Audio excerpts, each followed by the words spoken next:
impossible de ne pas penser à Michel Berger quand on évoque France Gall.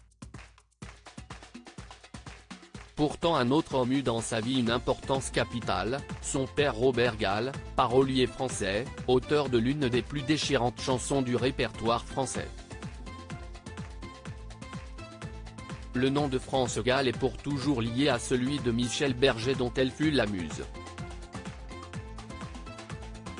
Ensemble, les deux artistes ont rédigé quelques-unes des plus belles chansons de la variété française, de la groupie du pianiste en passant par Ella Ella, d'Il jouait du piano debout, à quelques mots d'amour, sans oublier le déchirant évidemment. Mais avant que France Gall ne croise la route de Michel Berger dans les années 70, un autre homme a eu dans sa vie, et sa carrière, une importance colossale, son père Robert Gall. Si est chez ses parents, dès la petite enfance, que France Gall, qui s'appelle encore Isabelle à l'époque, côtoie les artistes de l'époque. Parmi eux Hugo Frey, Marie Laforêt ou Claude Nougaro. Enfant, elle accompagne parfois son père dans les coulisses de l'Olympia, et son premier complice lui permet parfois de faire l'école buissonnière pour aller voir Piaf, le grand Gilbert Bécaud ou Aznavour en concert. Elle commence le piano à 5 ans, puis la guitare 6 ans plus tard, avant de faire des concerts avec ses frères les jumeaux Patrice et Philippe. Robert Gall, un parolier respecté lorsqu'elle atteint son 16e anniversaire, son père, sûr de son talent, lui fait enregistrer quelques chansons et remet les bandes à un éditeur musical. Si est lui qui signe pour elle son contrat chez Philips, puisqu'elle est mineure.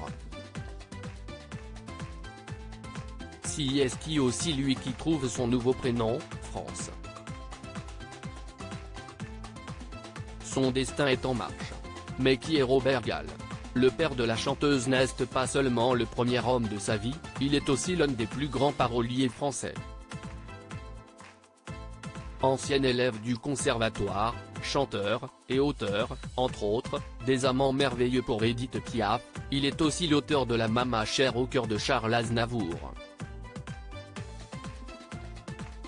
Au moment de la disparition de France Gall, en janvier 2018, l'artiste d'origine arménienne avait évoqué dans 20h30 le dimanche, la jeunesse du morceau.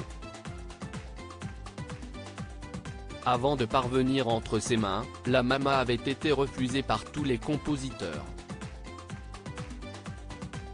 J'ai pris le morceau et j'ai dit mais c'est très bon ça. Et j'ai écrit la musique en très peu de temps d'ailleurs, avait-il expliqué.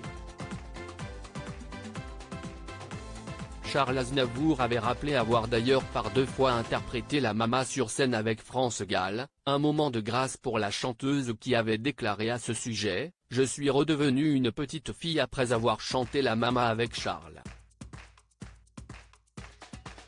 Autour de nous, il y avait l'âme de mon père qui l'a écrite, et celle de grand-mère qui l'a inspirée. Sa Mama.